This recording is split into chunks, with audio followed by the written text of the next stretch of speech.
Cutelaria é, de uma maneira bem simples, é a arte de fazer facas. Cada um tem um estilo, cada um tem um segmento. Uns fazem espadas, outros canivete e tem cuteleiros que fazem tudo isso de uma forma bem bacana. Muita gente faz a cutelaria como hobby. Desse hobby você tem possibilidade de tirar peças de altíssima qualidade para vários usos, né? Um churrasco, um preparo de um sashimi, um preparo de uma salada, né? Com facas de altíssima qualidade, né? É uma arte milenar, né? E cada um coloca o seu diferencial nas peças. Como você pode ver, a cutelaria não é só faca, né? Para muitos ainda não entende, né? Porque cutelaria é todo instrumento de corte e ponta, né? Então tem essas variações, mas hoje a cutelaria, todo mundo busca a cutelaria de qualidade e artística. A cultura da cutelaria, na verdade, no Brasil nós temos a cultura, nós fazemos faca. Antigamente nós tínhamos as facas Sorocaba, né? E as facas que tinha no Nordeste, né? Que eram as facas, famosas facas Sorocaba. Mas não eram assim divulgado, né? Não era também artesanal, e sim era semi-industrial, né? Não era estritamente artesanal, né? A cutelaria de facas artesanais, de facas custom, ela é de origem, ela do povo americano, tá certo? Da própria cultura deles, do desbravamento do oeste americano, né? E na própria história deles, da colonização no país deles, né? A faca era uma das coisas mais importantes que tinha naquela época era a faca. Pensando em faca como ferramenta de trabalho, acho que surgiu da necessidade mesmo, né? Da ferramenta. E, logicamente, foram se aperfeiçoando. Desde os primórdios, o ser humano precisava de uma arma, de um instrumento, né? Tanto para uso doméstico como uso de defesa, caça, sobrevivência dele, né? Então eles começaram, que foi a primeira descoberta das pedras, né? Aí com o avanço, a descoberta de metais, depois veio o bronze, né? Que foi um dos metais que eles conseguiram com maior qualidade da pedra, era fácil para afiar. E aí já começaram a fundição, né? Juntar vários minérios, que veio o ferro, né? Depois o ferro, com a agremiação de outros minérios, derivou o aço, né? E aí, se você for ver, então, isso foi uma evolução com a evolução do ser humano mesmo, né? A gente tem inúmeras qualidades, modelos de faca. Mas se você falar em facas artesanais, o processo é exatamente o que era há milhares de anos atrás.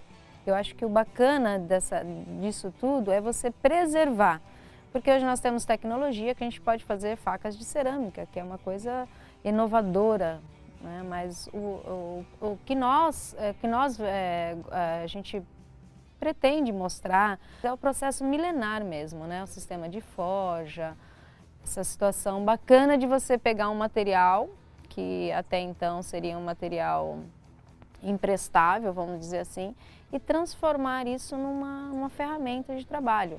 E saber que é possível se fazer isso como se fazia há milhares de anos atrás. E normalmente qualquer pessoa procurava um ferreiro, né, para fazer uma faca, principalmente quando ele ia caçar. Ele era caçador, que ele ia para as montanhas, que ele ia caçar, né, caçadores de castores, caçadores de búfalos, né, caçadores de neole, de bisão, né? E eles procuravam o quê? Procurava um bom artesão, fazia uma bela de uma faca, né, para fazer o que ele tinha que fazer. O cuteleiro surgiu do ferreiro, né? Porque o mestre ferreiro, que dominava o aço, né, ele começou a trabalhar especificamente com um instrumento, né? Ele se tornou especialista, por exemplo, especialista do ferrador de cavalo e o especialista de cuteleiro, mas os dois derivaram do ferreiro, de se forjar o aço, o material. E é claro que uns sobressaíram, né? Uns tiveram mais curiosidade em avançar com o processo, né? E chegar ao ponto de fazer o metal ter uma dureza de fio. E não só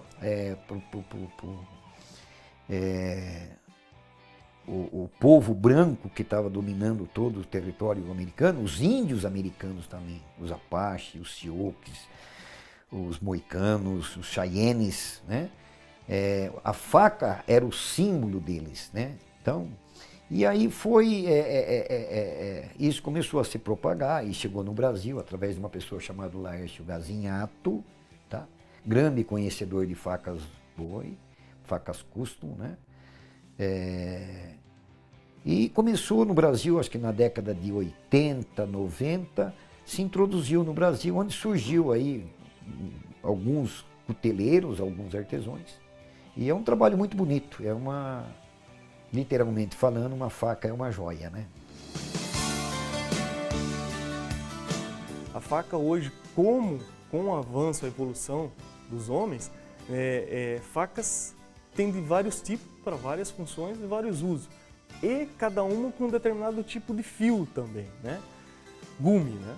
Então, nós temos uma faca de cozinha, que hoje é muito conhecido como chefe, né? A gente tem as utilitárias, são facas do dia a dia que acompanham você, seja na cinta, no porte ou acompanhando dentro de um carro, que é para descascar uma laranja, né? Cortar uma maçã, fazer uma alimentação rápida. Nós temos aí facas táticas, facas de combate, que é de uso militar, né? Tanto para abrir uma caixa, uma porta, né? Ou até mesmo a própria defesa, é o último recurso, né? E as skinners, as hunters, são facas de caça, né? E muito conhecida e muito praticada, usada aí nos países que são permitida a caça. E dentro dessas famílias existem as maiores, as menores, as mais pesadas. Enfim, aí teria que ser estudado caso a caso para ver a necessidade da pessoa que está pedindo uma faca para esse sentido. Então o artesão também tem isso. Um artesão, quando ele cria uma faca, eu quando crio uma faca, às vezes pergunto por que você leva 1 ano para entregar uma faca? Porque aquela faca que eu vou fazer lá vai levar quase 1 ano mesmo para fazer, porque eu vou olhar ela, eu vou ver o designer dela, eu vou estudar tudo, a suavidade. Eu tenho que entregar alguma coisa que seja perfeita, que esteja, eu não vou falar que vai ser perfeito, mas esteja próximo do perfeito. Então, um grande artesão é aquele que sabe realmente fazer uma peça, além da beleza, né? Tem toda a parte do designer, da beleza, do acabamento. Ele tem no meio de tudo isso aí um bom tratamento térmico, um bom revenimento, né? Um bom aço, para que você esteja entregando uma peça dessa para alguém, ela seja digna de confiança para muitos e muitos e muitos anos.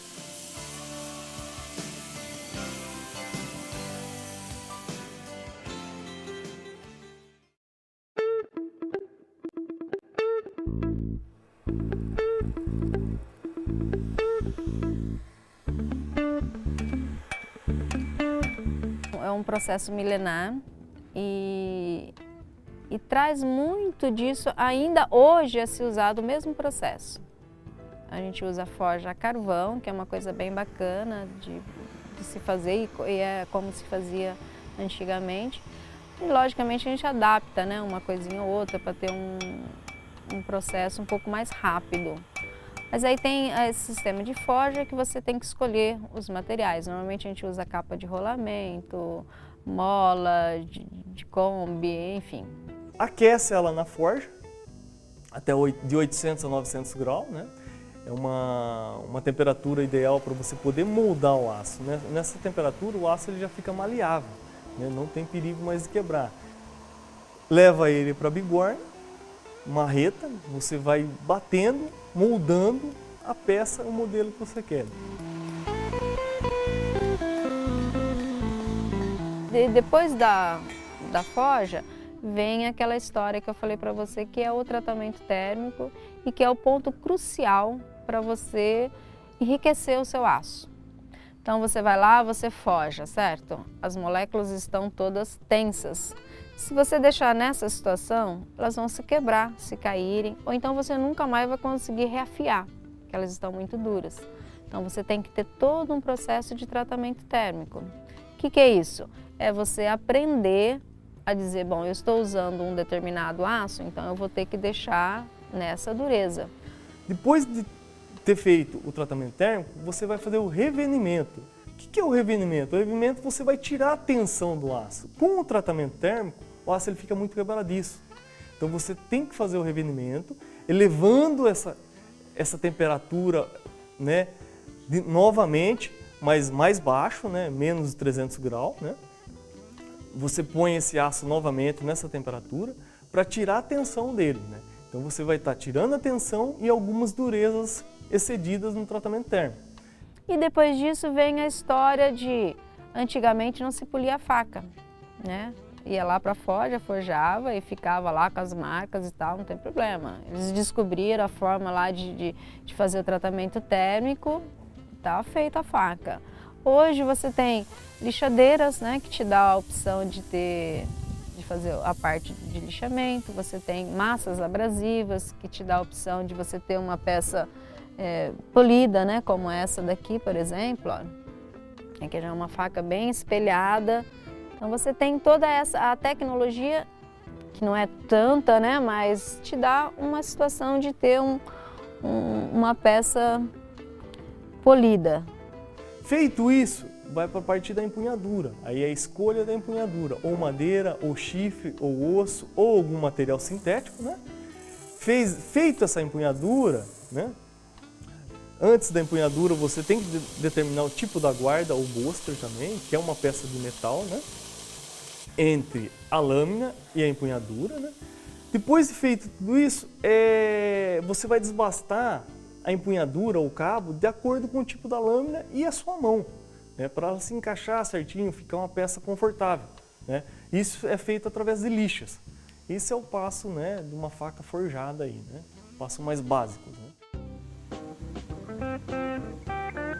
O Damasco originou-se da Síria, né? Através da busca de aços de qualidade, né? De um processo de forja, né, e caldeamento. O Damasco é basicamente isso, são várias ligas de aço, né? Então eu tenho ligas diferentes, né? Aqui tem uma composição de aço, aqui tem uma outra composição. Se eu unir os dois, eles não vão virar um só, eles vão se juntar, mas eles vão estar com um desenho que é de uma liga e outro desenho que é de outra liga. É diferente da faca que você usa um aço só. O processo de confecção do Damasco, né, começa de um billet, né? O que é o billet? O billet é, vamos falar, um sanduíche de dois tipos de aço, né? Que com isso aqui você vai caldear. O que é o caldeamento? É unir esses dois tipos de aço. Como que é feito isso? Através de uma forja de 1000 a 1200 graus de temperatura, né?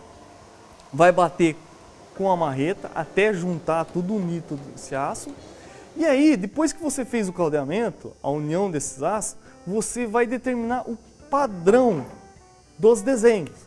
Quanto mais você dobra e estica a barra, menores vão ficar os desenhos depois. Hoje a cutelaria em si, ela une o caldeamento, né, para ter mais qualidade e o trabalho artístico, o desenho e o desenvolvimento da peça. Então é esse processo, é demorado, mas no final você tem um resultado muito bonito, muito bonito. Tem um exemplo bem bacana de uma faca militar, que é esta faca, a Votan. Nós desenvolvemos esse projeto para uso do BOPE. Cada segmento da polícia tem uma necessidade de campo. Então essa faca, a Votan, ela tem uma ponta reforçada que é para esse uso que eles necessitam. Fora isso, tem a situação de ser uma faca forjada, integral, não existe, é uma peça inteira aqui, né? A gente tem uma situação de ter uma peça única. Então, por maior esforço que eles façam, e logicamente que está num bom tratamento térmico, ela não se quebra, que é a necessidade deles, né, nesse uso. A gente tem a situação aqui da guarda, que é integral, com a faca e com a espiga, e o que prende aqui é um rebite aqui, essa situação. A legislação nossa hoje não proíbe o porte de qualquer instrumento de corte, né? Exceto espadins militares, isso é proibido por lei, né? Mas a lei nossa não tem nada que proíba, né? É por ser uma ferramenta, então você pode portar em qualquer lugar, menos em estabelecimentos que o proprietário não permita você estar portando uma faca. E não tem descrição de tamanho, desde uma faca de 3 centímetros a 30 centímetros de comprimento. O que a gente orienta? Se vai levar uma faca, é embaixo do banco, né? E não na porta, e não à mão, ou no porta-mala, né? Mesmo porque hoje não se usa uma faca sair para defesa. Não existe isso. Você compra uma faca para usar no churrasco, enfim. Então a gente orienta as pessoas a evitarem esse tipo de situação, porque tudo depende de interpretação. A gente procura fazer com muito carinho, né, a gente tem paixão por tudo isso, e colocar o que a gente tem, né, de material nas empunhaduras, e cada um, é lógico, aplica a sua habilidade, o seu jeito, né, o seu refinamento nessa história toda.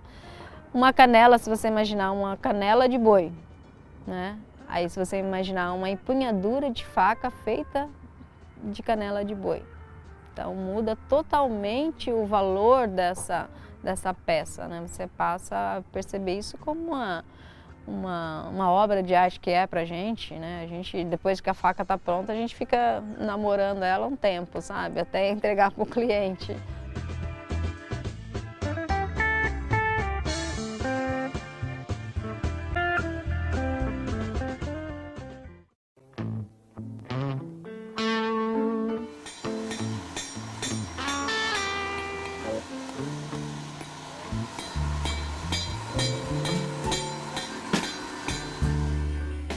Se você analisar a história da faca em si, né, foi a primeira ferramenta do ser humano. Então isso desperta, já está na genética do homem, a ter uma peça, né, a ter a peça de uso, de defesa, de caça, né, é uma ferramenta que volta ele ao passado, a ser aquele homem conquistador, guerreiro, lutador, caçador, né, que hoje não tem muito, né, mais, né, tá bem instinto, né? Então a faca desperta isso, né, no homem, né? E eu, na minha convivência, né, nascido e criado em fazenda, então eu tive que ter muita intimidade com facas. Se você pegar um colecionador de arma hoje e o colecionador de facas, as facas são muito mais caras do que a arma. Por incrível que pareça. Por quê? Porque a faca ela é única, ela é artesanal. E a arma não, é fabricação em série, tá? A não ser que são as armas antigas, né? Entendeu? Então, eu conheço colecionadores e colecionadora, tá entendendo? Que você chega na casa deles, é aquilo que eu acabei de falar instantes atrás. Olha, mas não põe a mão. Isso é curioso, realmente. Tem pessoas que têm facas, passam de 100 peças, mas eu acho que o que leva a pessoa a ter uma faca é a exclusividade. Ele pensou numa ferramenta, né, ou às vezes numa peça, né, uma peça de arte, ele desenhou essa peça, ele foi lá, ele fez, ele esperou, né, ele pagou, né, um valor estimado, enfim, eu acho que é a exclusividade que leva a pessoa a ter uma coleção de facas. Aqui no Brasil tem um monte de apaixonados por faca, não é? Não é só um não, você vai em São Paulo, no Rio, tem colecionador que você chega na casa dele, eu fiz faca para colecionador, que eu chego na casa dele e ele fala para mim, Pascoal, não põe a mão. Trabalhando com facas e confeccionando faca, profissionalmente já faz 17 anos.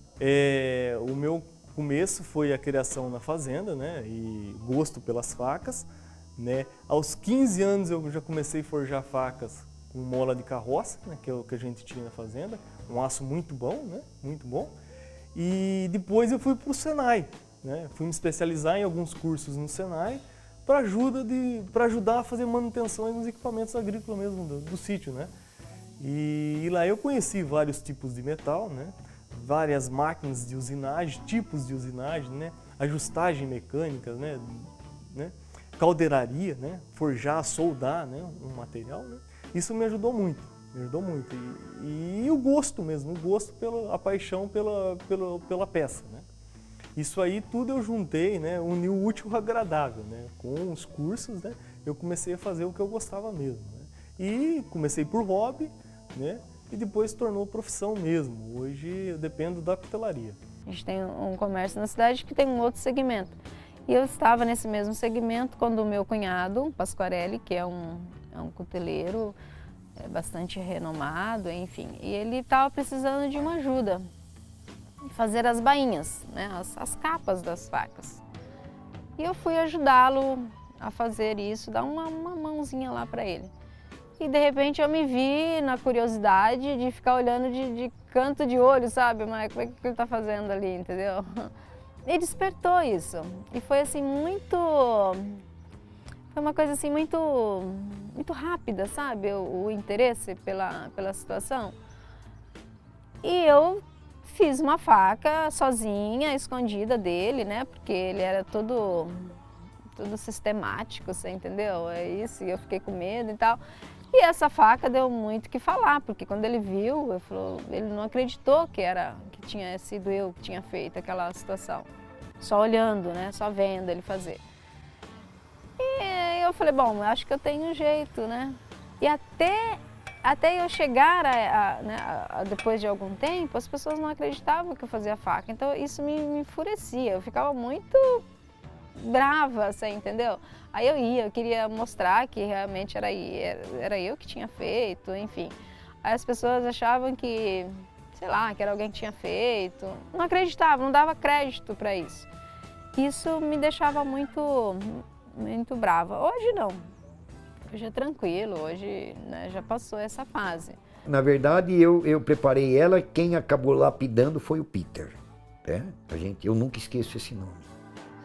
Esse cara é um dos maiores artesãos que tem no Brasil, é o Peter. O Peter, eu aprendi muito com ele, eu preparei bastante a Marina e a Marina acabou caindo na mão dele e ele lapidou a Marina. E a Marina acabou se tornando a primeira artesã cuteleira no Brasil, é a Marina. Já tenho nome reconhecido, já participei de várias feiras, de vários projetos, enfim. Isso já é uma situação bem resolvida, mas no começo foi bem difícil. E eu procurei ensinar, toda essa meninada que está aí hoje, eu procurei ensinar. Né? Tanto o Emerson, o Juninho, a Marina. Nunca guardei para mim porque também alguém me ensinou também um pouco. Então eu passei esse conhecimento para os demais. Agora cada um deve saber o que vai fazer, você está entendendo? Cara, eu me sinto bastante honrada, né? Eu acho que vale a pena você passar adiante um ensinamento. Como no Brasil é um pouco difícil de viver de arte, a gente precisa de muito empenho, sabe? Para levar a história do artesanal. Não é fácil viver de faca no Brasil, até porque a cultura ainda não se pulverizou, você está entendendo? É difícil de fazer, é um processo lento e você tem que ter um custo para isso ser válido, né? Ou para você continuar. Então isso é um pouco difícil de a gente fazer isso, mas estamos indo. Eu acho que não vamos parar não. Continua sendo um hobby, mas um hobby que eu amo, que eu adoro isso aí. Eu me sinto muito feliz, eu fiz muitas facas bonitas, muitas facas lindas. É um mundo muito rico em informações. Não que a pessoa tenha que ter isso como profissão, né? Mas ela pode ter como hobby, ela pode ter isso como uma situação de terapia, por exemplo, né? Tem muitos alunos que vêm fazer curso, são médicos, advogados, eles querem sair do cotidiano deles, né? Do estresse do diário deles para virem para cá. Então, não é difícil de fazer, é empenho, é vontade. É uma situação mesmo de você sair do comum e conhecer um mundo diversificado, diferente, com muita informação.